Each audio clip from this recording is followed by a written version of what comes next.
Hello, my friends. John LaRuffa here with another Straight Up Solo. And in this episode, we're going to take a look at Dice Throne Adventures. I'm going to show you both of the modes of play, and then I'm going to explain to you what it's like from a solo perspective, as always. And then I'll hopefully help you to decide, is this a solo game that you would like to play, or is it one that you just want to pass on? All right, let's take a look. Okay, folks, and as usual, please like and subscribe to my YouTube channel if you haven't done so already. So for the first mode I'm going to show you is the boss mode, okay? And the boss mode is set up exactly how you kind of feel this game would be for a boss mode. You have an AI boss. There are 4 in the box.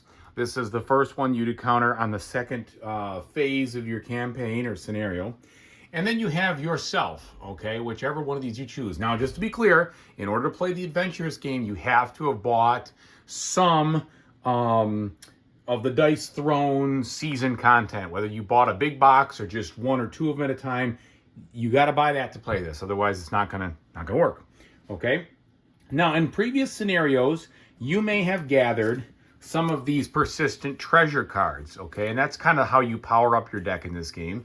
Some of them, like this one, make you remove a specific card that's already in a base deck and upgrade it with, you know, like the level 3 card here. Okay, and other ones don't. Like, for instance, Purge is just one that you get and it can go in your deck. So instead of having the 32 odd cards you usually have, you shuffle in extras. You can have up to 50. So when you shuffle these in, your deck gets a little bigger. You don't have to use them all, I don't believe. And I know you can sell some in some cases. I haven't really looked into that because I don't have too many yet, but as the campaign grows, I'm sure I'm going to get enough where I'm going to want to sell some or get rid of them in some case, way, shape, or form. So anyway, the way the game is going to work is, as usual, you're going to set up by drawing 4 of your cards from your draw deck, and you start with those, and they can be lots of different things. You've got, you know, this one, for instance, is an upgrade card for the character. Here you've got a card that's equipment, which is new. The equipment is from the adventure deck, so it lets you do something specific. I believe you can hold 2 pieces of equipment at any given time on your character. And then I've got some other ones that I can play to change dice rolls, etc. So I'll put those over here in my hand, waiting for something to happen.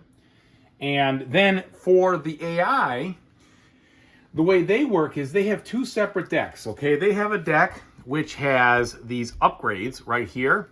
And before you start the game, you're going to get a specific number of upgrade points to spend depending on the scenario. So here you see the scenario here. Love that. Here you see the scenario here.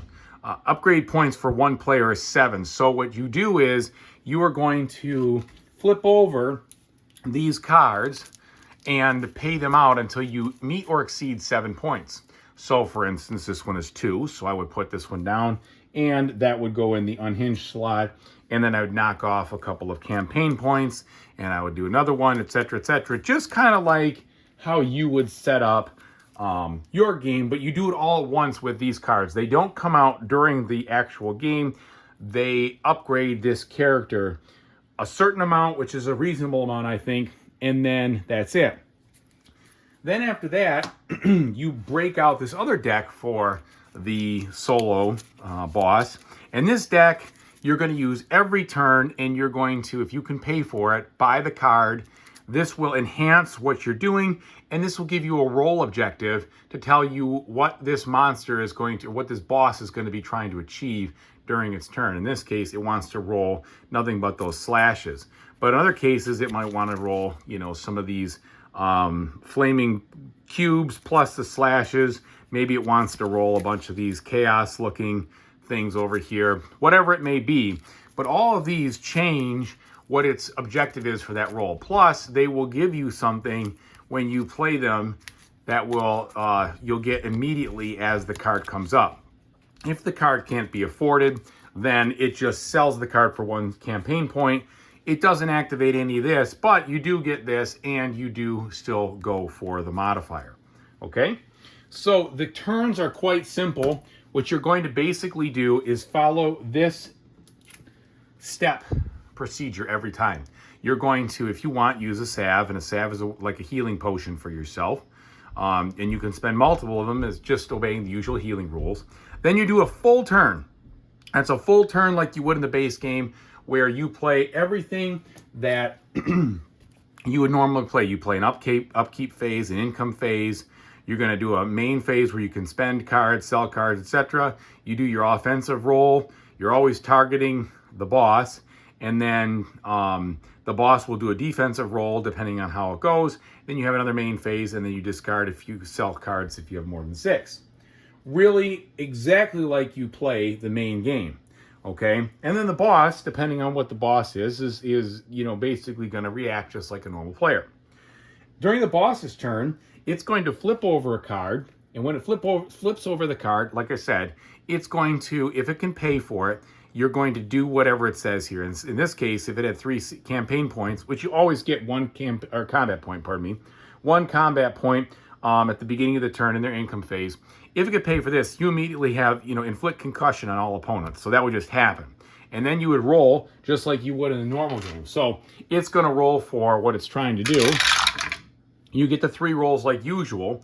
And then what you do is with the 3 rolls that you have, you then activate the highest numbered ability here. So you'd activate 18, 21 first if you have it, then 18, then the 12, then 11, etc. Usually, whatever you're going for kind of dictates which ones will and which ones won't be activated. Because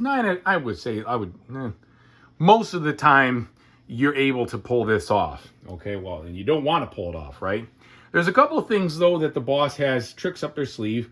They will get these tokens, these dice tokens, and if they fail to do anything on their turn because the dice rolls just don't line up, they will spend one of these tokens, and then according to the scenario sheet, they will have a die roll. In this case, a success is 4, 5, and 6. And if they get a 4, 5, or 6, they repeat their entire roll phase. Basically, they can do the whole thing again.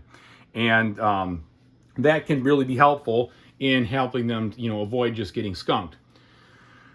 You battle it out until one player wins or another. Either the boss beats you or you beat the boss. Now, what happens is that when that is over, 2 things will happen. If you get defeated, then you follow the steps that they talk about under the defeat spot. So in this case, you would roll for a 5 value loot chest. You would record your loss, and then you'd increase your salves for the next time by 3, and you have to repeat the scenario. If you win, you get 3 5-level chests. You record the win, and you advance to the next scenario. Now, you would carry over any of the salves that you have from the scenario. So it actually pays to be prudent in spending them, not just blowing them all right away. Because if you don't carry some over, you're going to make the next scenario kind of hard. All right? And you have this sheet, which you can print off, which keeps track of how you've done and what you're doing from a score standpoint and a salve standpoint, etc.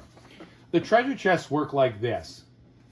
This is the boss side, and here's the level 5. And what you're going to do is you're going to roll this 20-sided die, and it's going to say a number. And in that case, 1. That means I get the common treasure over here. But if I was to roll a little better, I might get a rare treasure, even an epic one.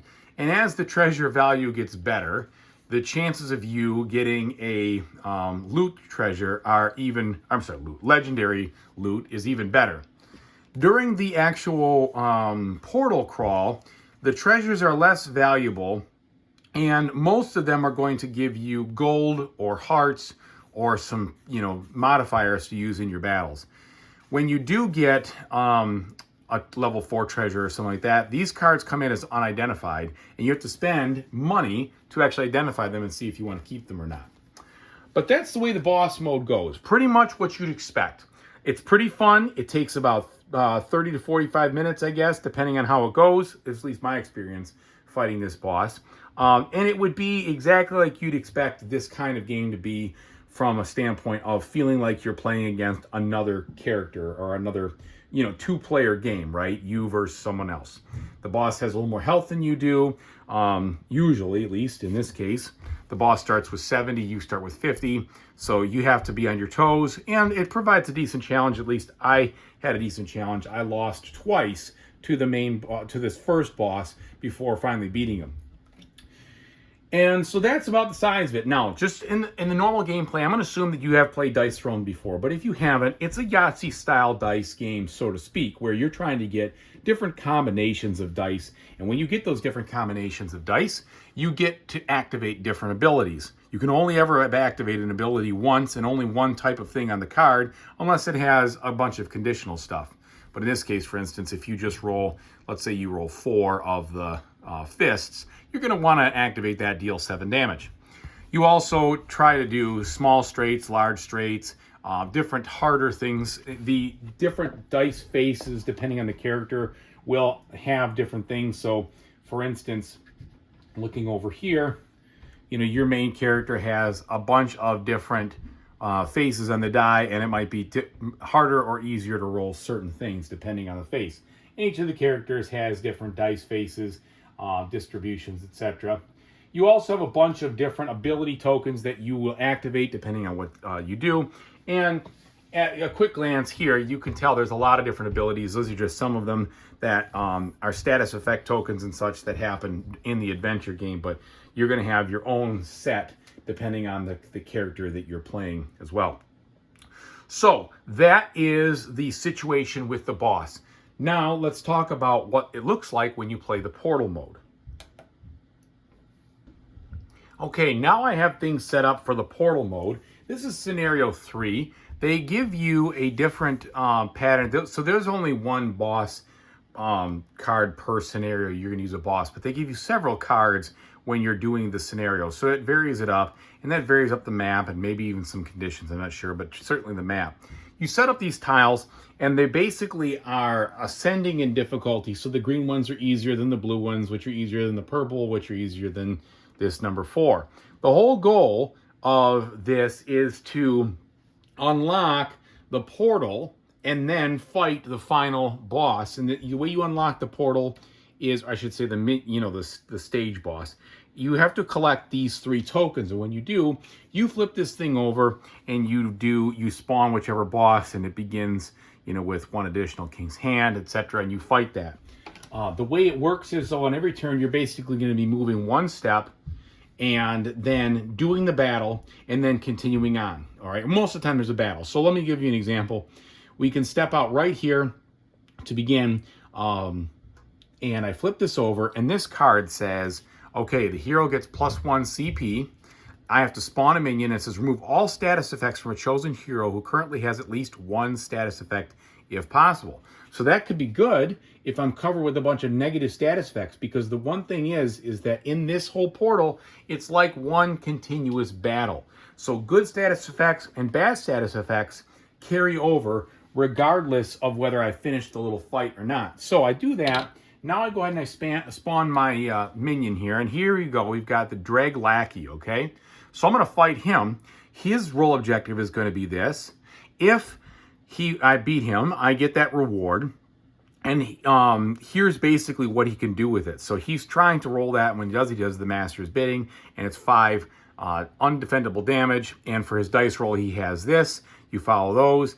They usually don't use CP points, so they're usually set at 0. They never really, they can be set at certain things that you might be able to like steal from them or whatever, but usually they don't really spend any CP points.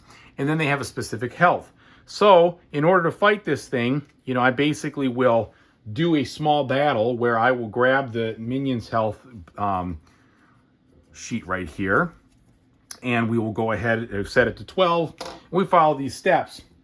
So I've moved, I do a minion battle, and then, you know, you explore, well, I'm sorry, so to follow the steps, you basically can spend a salve, you move like I did, you flip over an unexplored tile.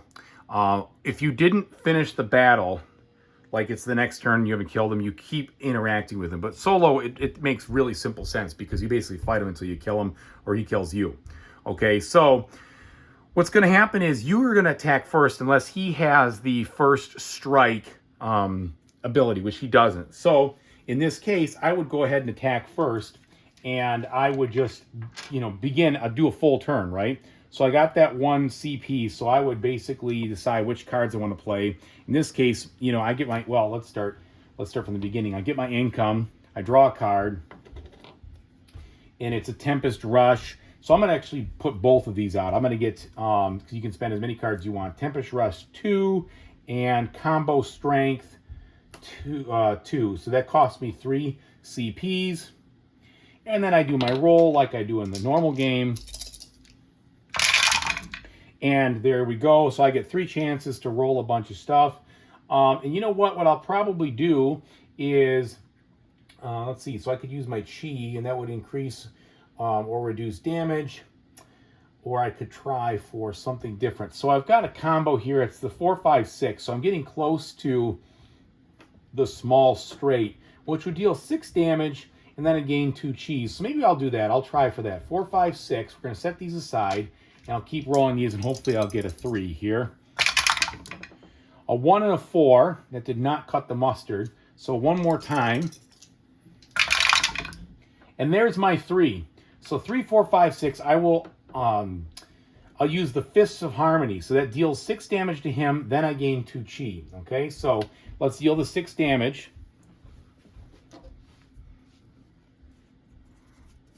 And of course, he does a defense roll. So his defense roll, he gets to roll 3 dice. And it says, prevent one of those based on this. So I actually prevent 2 damage, and then I lose a gold, which sucks. So you have a starting amount of gold. He prevents 2 of those damage, so I'll put those right back up there. And that's how that works. Okay? And then he goes to his turn. So on his turn, he will do the exact same monster step, kind of in reverse order. So he's going to roll these dice, and his objective is going to be to, attack the way it's shown there. So basically what you do is you will kind of work in reverse order for the hardest to the easiest, right? You'll do something like that, and then, nope, he didn't get it there, and he got it there, unfortunately. So he deals 5 undefendable damage to me. So I only start with 35 in this scenario, so that's pretty punishing. His turn is over. But I forgot, I do my defense roll, pardon me. So my defense roll of 4. Okay, and maybe I'll kill him. So here I was able to gain 3 chi. So I'm at my stack limit there. So I can spend them at any time to prevent damage. And since this was undefendable, I really can't do that because that's not allowed. I'm being silly here because that was 5 undefendable damage. I couldn't roll that anyway. So the damage just goes through like I had it. It comes back to me. So on my turn again, if I wanted to, I could spend a salve. I don't have any salves, so I'm still fighting this guy. We go ahead and roll it up. And here we've got a couple of, let's see, we're kind of getting better towards the old combo strike. Maybe we'll try for this situation here. All right, that's 2 more fists. I could certainly use 1 more. Well, that's the combo strike right there. I don't even know. This doesn't make any sense to do that. So my combo strike 2 says deal 5 damage and roll 2 dice.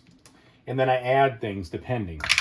So for each that I gain an evasion. So I get the evasion. And then I rolled one of these. So I get some, gain 2 chi per. So I've hit him for 5. I need to kill him. He's got 8. So I'm going to spend some chi to increase my attack damage. Okay. And I'm going to spend the whole thing because I want to make sure he dies this turn and doesn't defend. So I've hit him for 5. That's 4 more. That's 9. So this is 9 coming to him. He's got 8 health. So hopefully this will be enough to get the job done. He's going to roll his defense dice. And he prevents 1, but that's not enough. It still kills him, so he's dead. So now that he's dead, I get to roll the treasure reward of a 1. So we go back to this chart here, and I will roll my treasure die and see what I get. In this case, it's a 5. So a 5 means plus 1 CP. And I rushed that, by the way. I'm sorry. I should have drawn another card. I could have had the ability to play another card. But I didn't. I just rushed right into it, and that was me being silly. But basically, you can kind of see how that all goes. Because I will keep my hand of cards. I will keep my combat points between battles. I keep everything. So this is done. He's done. I killed him. We put him back in the box. and then I begin my next turn where I will go on to the next spot. Now you could gain anything that's sitting on the tile already. You gain extra points if you explore everything, and you can keep your salves if you win as you go from scenario to scenario. So there's a ton of different a ton of different minions that you can deal with and fight in here. As you take a look, you really have a lot of scenarios as well. So here's the amount of scenarios. You've just got a ton of these things, and there are 8 in total that you're going to play. And then you've got this whole stack of different minions and such. And I've showed you in the unboxing video of what they have, but there's a lot of content there.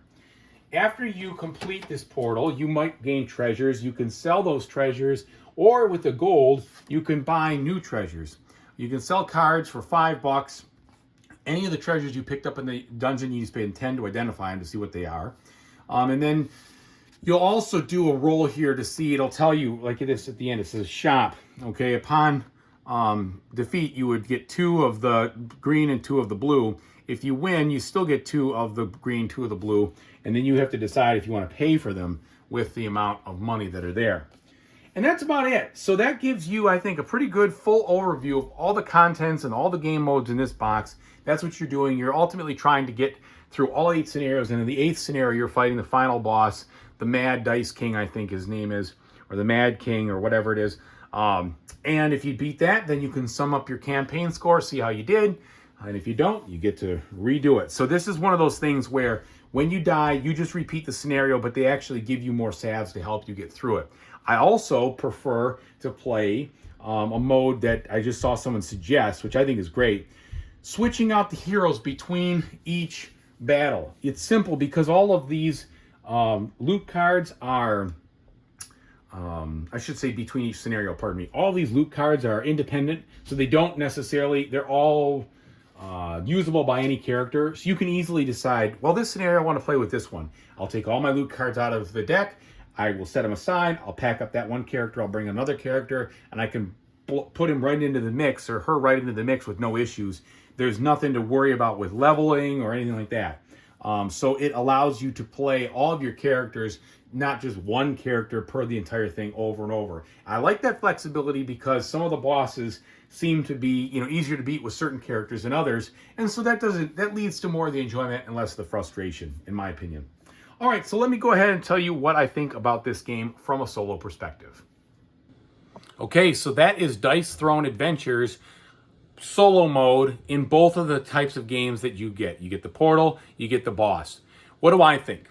Well, I really like it. I love the fact that I can play a Dice Throne game and get the sense of building up my character and fighting different monsters and minions and such, and do that all solo without a ton of overhead. It's really easy to take a look at the cards, see what I have to roll for that situation, or don't. If it doesn't happen, it doesn't happen. The AI in this game is quite easy to control, even though it seems like it could be overwhelming. I found it much easier than I thought. It allows you to enjoy fully the strategy of your own character and thinking about what you want to do and thinking about how you want to take the challenge. Now, the portal definitely runs a little longer than the boss modes, and I think that if you weren't playing the solo, it might seem, I'll put it right here, this game I would only play solo, period. I wouldn't add extra people to it because I think Dice Throne, when you have more people, is best just heads up, combat that way. And maybe you could do this with 2, but I think that if you didn't, there'd be a ton of downtime waiting for that person to do their turn, and it just wouldn't add anything to the game. All of the monsters and such just get stronger, or people's health get weaker. It's not for, I just don't think this would be for me solo-wise as a co-op. And there are some other things in the box that you could do, but I'm not exploring those because I'm not doing this multiplayer. I'm just giving you a little bit of heads up on what I think. I really do appreciate and enjoy this solo. It just lets you play a game that's a lot of fun and explore characters and do those things without having to find a friend or someone else who wants to play. So I really like that.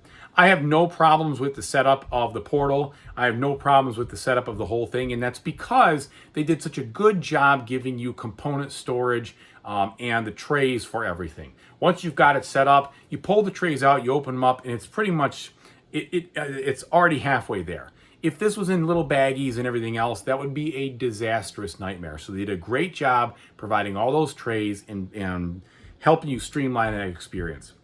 I like the fact that your solo scenario is varied and there's different map setups each time. And I think that's just fun. It just gives you some variety, gives you some ideas of like next time it'll be a little different. The bosses unfortunately don't cycle, but they do provide, because you're going to get different upgrades and such, every time you fight them, they're going to feel a little different. And you're not getting all the way through their deck of cards, so they're going to feel different there too. Even if you have to play the same boss over and over because you keep losing, it still feels a little bit different, but you get smart on how they defend and the way that they, deal with damage and the way they attack, etc. I also prefer, and I would not do it any other way, to swap out my heroes in between scenarios. I think that's a lot of fun to play different things and try different things. Keeps the variety there. I wouldn't want to just sit there and play the same thing over and over with the same hero. That's just me. I appreciate the variety. And I think that's what this game gives you in spades. You get a lot of variety. The different minions have different things they're going for. There are different types of damage they do. But it's not overwhelming by any means. It's manageable. So it gets a very high rating for me from a solo perspective. And I would say I would only ever play this, like I said, solo, not any other way. If you don't like Dice Thrones because you don't like rolling dice and the variability of the cards and everything else that comes into it, this is still not going to solve that issue for you. So it's not going to make Dice Throne a game where you didn't like it before, but now you like it. At least I don't think so. That's my opinion. I don't see that happening. But I already enjoyed Dice Throne beforehand, but I ended up selling my original copy because I just didn't have anybody to play with after a while. Especially during COVID, it was just dropped down. There was not a lot of gaming going. So with this now coming out later, and I'm a little late to the game because I didn't realize they had Dice Throne Adventures, even though it's been out for 2 years at the point of me filming this. I've appreciated getting back into it, and so I'm having a lot of fun with it. I think it's a lot of fun if you like playing Dice Throne and you just don't necessarily have people to play with, but I would definitely think that the criticism of this game is valid for those who are trying to play with big groups. It would bog it down and just wouldn't add anything to the flavor. I hope this is helpful for you. I think the components are very quality. It's top notch. I like all that stuff. There's no real narrative or story in the game. So if you're looking for that, that's not here. You're not gonna. There's none of that. It's just literally an arena battle where you're doing different monster fights or a big boss battle. So thanks so much for watching. I really appreciate it. Whatever you play in the future, I hope you have a fantastic time doing it. Take it easy, everybody.